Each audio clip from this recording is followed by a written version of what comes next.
Everyone, welcome to Kanika commerce academy. हम कर रहे थे 11th क्लास की बिजनेस स्टडी का chapter number 2 which is forms of organisation. हमने ऑलरेडी सारी फॉर्म्स को क्या कर लिया है, कवर कर लिया है, like sole proprietorship, partnership, cooperative society, joint Hindu family. हम जो हमारी जो लास्ट फॉर्म है ज्वाइंट स्टॉक कंपनी या फिर कंपनी, उसको हम कर रहे थे। पिछली वीडियो में हमने क्या किया था, कंपनी का मीनिंग किया था, उसके एक्ट के बारे में थोड़ा सा, रजिस्ट्रेशन के बारे में थोड़ा सा जाना था, उसकी फीचर्स को कवर किया था। इस वीडियो में हम कवर करेंगे ज्वाइंट स्टॉक कंपनी के मेरिट्स एंड डीमेरिट्स को। चलिए स्टार्ट करते हैं। सबसे पहला फायदा ज्वाइंट स्टॉक कंपनी का क्या होता है, लिमिटेड लायबिलिटी। इस पॉइंट को हमने फीचर्स में भी क्या किया था, कवर किया था कि ज्वाइंट स्टॉक कंपनी का सबसे पहला फायदा क्या होता है कि इसकी लायबिलिटी क्या होती है, लिमिटेड टाइप की होती है। लिमिटेड टाइप की लायबिलिटी का क्या मतलब होता है कि किसी इंसान ने जितने भी पैसे इन्वेस्ट किए हुए हैं कंपनी में, उसकी लायबिलिटी सिर्फ उतने तक ही बनती है। मान लीजिए किसी शेयर होल्डर ने क्या किया हुआ है, 30,000 रुपीज आपकी कंपनी में इन्वेस्ट किए हुए हैं, तो उसकी लायबिलिटी सिर्फ उस 30,000 तक ही बनेगी। आप उनसे 30,000 से 1 रुपया भी ज्यादा वसूल नहीं सकते। यही सबसे बड़ा फायदा है। जबकि आपने पार्टनरशिप में, सोल प्रोप्राइटरशिप में क्या पढ़ा था कि लायबिलिटी कौन सी होती है, अनलिमिटेड टाइप की होती है। मतलब कि अगर कंपनी में किसी तरह के या बिजनेस में आपके कुछ अनसर्टेन इवेंट्स हैपन होते हैं और आपको पैसे की जरूरत पड़ती है एंड आपके कंपनी के रिसोर्सेज या फिर आपके बिजनेस के रिसोर्सेज उसको पूरा नहीं कर पाते हैं, तब आपको अपने पर्सनल रिसोर्सेज, पर्सनल एसेट्स को भी सेल करना पड़ता है, जो कि क्या थी, बहुत बड़ी डीमेरिट थी। बट कंपनी में क्या सबसे बड़ा फायदा होता है कि आपने जितना पैसा लगाया है, आपकी लायबिलिटी सिर्फ और सिर्फ उतने तक ही बनती है। सो इसलिए ज्यादा से ज्यादा लोग आते हैं कंपनी में पैसा इन्वेस्ट करते हैं। सो क्यों? क्योंकि इसकी लायबिलिटी क्या होती है, लिमिटेड टाइप की होती है, इसीलिए। ओके, सेकंड बेनिफिट है ट्रांसफर ऑफ इंटरेस्ट। ये सिर्फ कंपनी में ही देखा जा सकता है कि आप अपना इंटरेस्ट, जो भी आपका ऑनरशिप का इंटरेस्ट होता है, आप उसको क्या कर सकते हैं, ट्रांसफर कर सकते हैं। ट्रांसफर मीन्स कि आप उसको कैश में भी कन्वर्ट करवा सकते हैं। अगर मान लीजिए आपको इमीडिएटली क्या पड़ गई, जरूरत पड़ गई कैश की, तो आपके जो शेयर्स हैं आप उनको क्या कर सकते हैं, उसको कैश में कन्वर्ट करवा सकते हैं। ये सिर्फ बेनिफिट आपको पब्लिक कंपनी में मिलेगा, प्राइवेट कंपनी में नहीं मिलेगा। आपके जो शेयर है उनका मार्केट में जो भी रेट चल रहा है, उस टाइम पर जो भी मार्केट में रेट चल रहा होगा, आप उस रेट के मुताबिक अपने शेयर्स को क्या कर सकते हैं, अपने कैश में कन्वर्ट करा सकते हैं। सो इट मीन्स अगर कंपनी में किसी भी तरह के बुरे हालात पैदा होते हैं और आपको पैसे की जरूरत पड़ सकती है, आप इजीली अपने शेयर्स को क्या कर सकते हैं, कैश में कन्वर्ट करवा सकते हैं। ये भी क्या एक सबसे बड़ा फायदा है। अगर आपको अपनी कंपनी छोड़नी है तो आप अपना जो ओनरशिप का, उसको भी आप किसी और पार्टनर को और किसी मेंबर को ट्रांसफर करके इजीली जा सकते हैं। ओके, थर्ड बेनिफिट है परपेचुअल एग्जिस्टेंस। हमने पहले पढ़ा है कि परपेचुअल एग्जिस्टेंस का मतलब क्या होता है, किसी के आने से, किसी के चले जाने से कंपनी नहीं रुकती है। मान लीजिए कंपनी के किसी मेंबर की, शेयर होल्डर की या बोर्ड ऑफ डायरेक्टर में से किसी मेंबर की डेथ हो गई, ठीक है, कोई इंसॉल्वेंट हो गया, किसी को इस तरह की बीमारी हो गई, कोई भी जिसकी वजह से उसको कंपनी छोड़नी पड़ी, ठीक है, इस वजह से कंपनी बंद नहीं होगी। कंपनी में कोई आए कोई जाए, कंपनी को कोई फर्क नहीं पड़ता है। कंपनी क्या होती है, एक आर्टिफिशियल पर्सन होती है, आपको याद है हमने पढ़ा था। सो इट मीन्स किसी के आने से, किसी के जाने से कंपनी नहीं रुकेगी।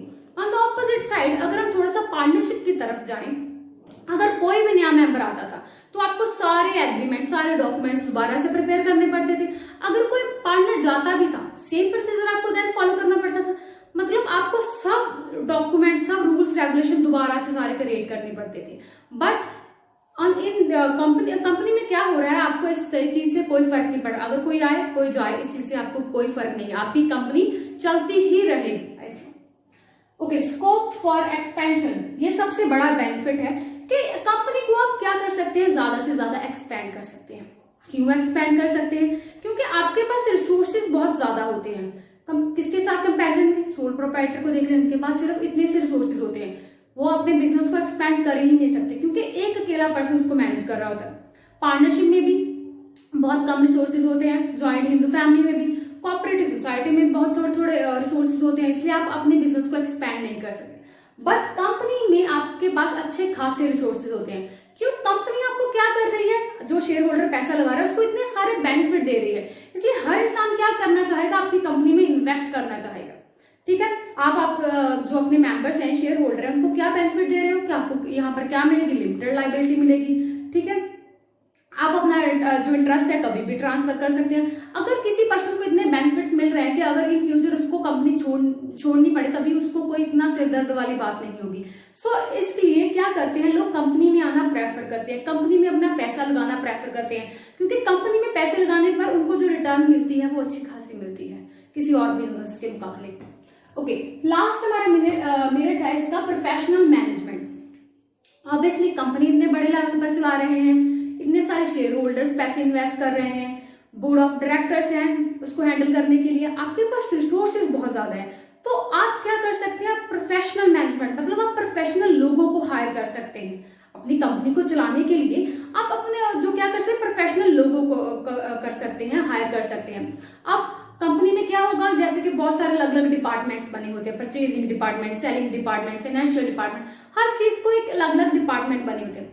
उन डिपार्टमेंट्स को हैंडल करने के लिए आपको क्या पड़ती है, एक एक्सपर्ट बंदे की जरूरत पड़ती है, एंड कंपनी उस एक्सपर्ट पर्सन को इजीली हायर कर पाती है, क्योंकि उसके पास क्या होते हैं, इनफ रिसोर्सेज होते हैं ताकि वो उस प्रोफेशनल की, उस एक्सपर्ट जो इंसान है उसकी जरूरतों को पूरा कर पाए। सो इट मीन्स कंपनी के हमने सारे बेनिफिट्स देख लिए हैं, कितने सारे बेनिफिट्स होते हैं।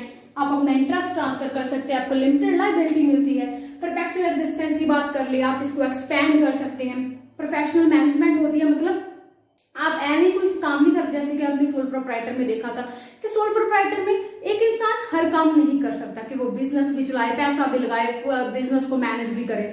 सो कंपनी में क्या होता है, अच्छे खासे रिसोर्सेज होते हैं, वो अच्छे खासे प्रोफेशनल लोगों को क्या कर सकते हैं, हायर कर सकते हैं। सो ये क्या होती है, आप अपनी जो कंपनी है उसको एफिशिएंट वे में आगे चला सकते हैं, ये सबसे बड़ा फायदा होता है।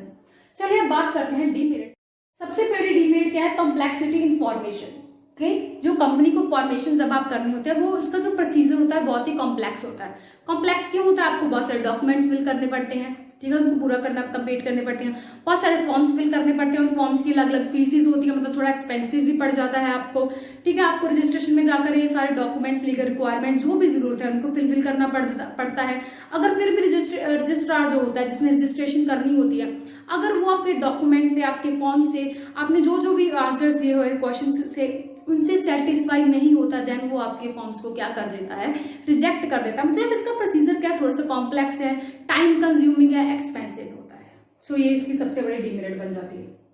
So lack of secrecy, company में कोई भी बात सीक्रेट नहीं रह सकती। अगर हम बात करें पब्लिक कंपनीज की, आपको टाइम टू टाइम बहुत सारी इंफॉर्मेशन कंपनी के सामने डिस्क्लोज करनी पड़ती है। अपने अकाउंट्स हो गए, पर्सनल इंफॉर्मेशन हो गई, जो भी कंपनी से रिगार्डिंग सीक्रेट्स होते हैं उनको लोगों के सामने रखना पड़ता है, क्योंकि जब तक लोग आपके बारे में जानेंगे नहीं तब तक वो आपकी कंपनी में पैसे कैसे लगाएंगे। सो ये कि आपकी कंपनी में कोई चीज सीक्रेट बचती ही नहीं है। सो ये भी एक बहुत बड़ी डिमेरिट है।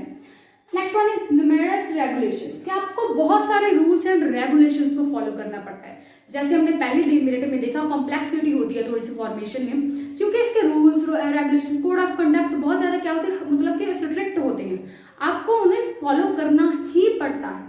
सो ये भी क्या होता है, इसकी डिमेरिट होती है।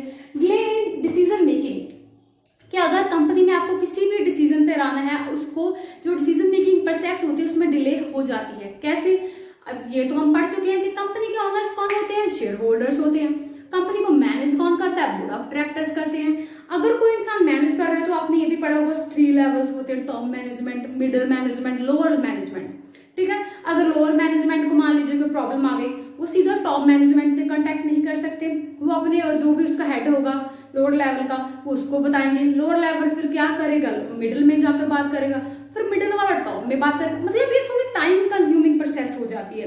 टाइम कंज्यूमिंग होती है तो जो भी अगर आपको किसी इंपॉर्टेंट डिसीजन लेना होता है उसमें भी क्या हो जाती है, डिले हो जाती है। सो ये भी इसके डिमेरिट है। Next one is in personal work environment. Work environment company का कैसा होता है, ये भी आपने पढ़ रखा है कि ओनरशिप एंड मैनेजमेंट क्या होती है, कंपनी में सेपरेट होती है, ठीक है, एक दूसरे से मिलती नहीं होती है। ऑनर कोई होता है, मैनेज कोई कर रहा होता है। शेयर होल्डर्स कंपनी में पैसा तो जरूर लगाते हैं, बट उनको ये पावर्स नहीं होती कि वो कंपनी को मैनेज भी कर पाए। कंपनी को मैनेज कौन करता है, बोर्ड ऑफ डायरेक्टर्स करते हैं। सो इनका जो क्या होता है, तो जो वर्क इन्वायरमेंट है थोड़ा इम्पर्सनल हो जाता है, क्योंकि जो बोर्ड ऑफ डायरेक्टर होते हैं उनके जो मेंबर्स होते हैं वो क्या सोचते हैं, अरे हमारा क्या जा रहा है, ठीक है, हमने थोड़ा ना इस कंपनी में पैसा लगाया हुआ है, इसलिए वो अच्छे से ध्यान नहीं देते हैं, ठीक है। शेयर होल्डर्स पैसा लगा रहे हैं पर उनको मैनेज करने की परमिशन नहीं होती है। इट मीन्स वो मतलब कि कोई भी अच्छे से अपनी कंपनी पर ध्यान नहीं दे पाता है, ठीक है, थोड़े से एफर्ट्स कम लगाए जाते हैं, ठीक है, इसकी वजह से इन्वायरमेंट थोड़ा सा खराब हो जाता है, आपकी कंपनी इतनी ज्यादा आगे ग्रो कर नहीं पाती है। Next one is conflict in interest. अब कंपनी में अलग अलग तरह के लोग हैं, काम करते हैं। मान लीजिए लेबर्स हैं जो भी आपके अंडर काम करते हैं, उनको क्या चाहिए कि आप उनको ज्यादा सैलरी दें, ठीक है। कंज्यूमर्स को क्या चाहिए हायर क्वालिटी के प्रोडक्ट्स मिले, ठीक है। मैनेजर को चाहिए अरे भाई हमको अच्छी खासी सैलरी मिले। शेयर होल्डर्स को क्या चाहिए, हमें अच्छा खासा रिटर्न मिले जो भी उनको पैसा लगाया है उनके बदले में। इट मीन्स हर एक इंटरेस्ट क्या है, हर एक के गोल्स क्या है, अलग अलग है। सो यहाँ पर अगर हमने कंपनी के किसी भी गोल को अचीव करना है तो आपको टुगेदर एक साथ मिलकर काम करना पड़ेगा। अगर हर इंसान के क्या है इंटरेस्ट गोल अलग अलग है तब आप एक साथ मिलकर काम नहीं कर सकते हैं। सो इसकी वजह से बहुत सारे कॉन्फ्लिक्ट्स क्या हो जाते हैं, अराइज हो जाते हैं। लास्ट है ऑर्गेनिक मैनेजमेंट। ये क्या होता है पॉइंट कि मतलब कि हम थ्योरेटिकल में क्या पढ़ते हैं कि हम डेमोक्रेटिक, कि हमारी जो कंट्री है वो क्या होती है, डेमोक्रेटिक होती है। या कंपनी में भी अगर यही हम रूल अप्लाई करें, डेमोक्रेसी का रूल अप्लाई करें कि लोगों के हाथ में क्या होती है, पावर होती है, ठीक है। ऑब्वियसली जिस हाथ में पावर होगी उस पावर का थोड़ा सा मिसयूज तो होगा ही। मतलब कि ऑर्गेनिक मैनेजमेंट का क्या मतलब होता है, पावर्स इन फ्यू हैंड्स। जैसे आपने सेंट्रलाइजेशन पढ़ा होगा ना कि जो भी पावर्स होती है थोड़े लोगों के हाथ में होती हैं। अगर आप पॉलिटिकल एनवायरनमेंट की भी बात कर लें कि जिस पॉलिटिकल पार्टी के हाथ में पावर्स होती हैं, सत्ता होती है, वो सबसे पहले अपने काम संवारता है। सेम यार इस कंपनी में भी ऐसा है, जिस पर्सन के पास क्या होगी, पावर्स होगी, वो सिर्फ और सिर्फ अपना फायदा ही सोचेगा, ठीक है। अब पैसा कौन लगा रहा है, शेयर होल्डर्स लगा रहे हैं, पर पावर्स किसके पास है, बोर्ड ऑफ डायरेक्टर्स के पास है कंपनी को चलाने की, ठीक है।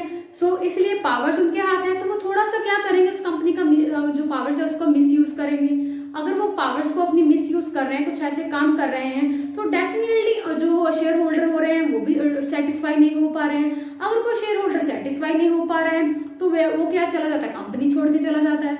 मतलब कि थोड़ा सा मतलब पॉलिटिकल इन्वायरमेंट ऐसा बन जाता है, पॉलिटिक वाला बन जाता है कि वही बात हो जाती है कि आप थोड़ा सा पावर का मिसयूज करने लग जाते हैं। अगर आपके पास हाथ में पावर आती है तो आप उसका अच्छे से इस्तेमाल नहीं करते हैं, जो कि सेम कंपनी में भी होता है। अगर शेयर होल्डर सेटिस्फाई क्यों होते, अरे भी उन्होंने पैसा लगाया है पर आप उनके मुताबिक काम ही नहीं कर रहे हैं, ठीक है। आप उनके मुताबिक काम ही, इसलिए वो सेटिस्फाई भी कैसे होंगे, तो वो सोचते हैं अरे भी इस कंपनी में मेरे मुताबिक कुछ चल तो नहीं रहा, इसलिए मैं इसको छोड़कर ही चला जाता हूँ। सो इस तरह से क्या हो जाता है, बारी बारी क्या चल जाते हैं, लोग छोड़कर चले जाते हैं। जिसके पास ज्यादा शेयर्स होंगे लाइक 51, 50, 49, उनके हाथ में क्या होती है, ज्यादा पावर्स होती हैं। तो चलती भी कंपनी में क्या है, उन्हीं की होती है। मतलब जिसके हाथ में पावर उसी के ही सारा रूल चलता है। सो ये भी एक डीमेरिट बन जाती है सबसे बड़ी। सो हमने कंपनी की मेरिट्स देख ली, डीमेरिट्स देख ली। अगर आपको अब इनमें कोई भी डाउट हो तो आप मुझे कमेंट सेक्शन में लिख सकते हैं। अगर आपको मेरी वीडियो थोड़ी सी भी अच्छी लगे तो उसको लाइक करिएगा, शेयर करिएगा एंड मेरे चैनल को सब्सक्राइब भी करिएगा। Thank you so much.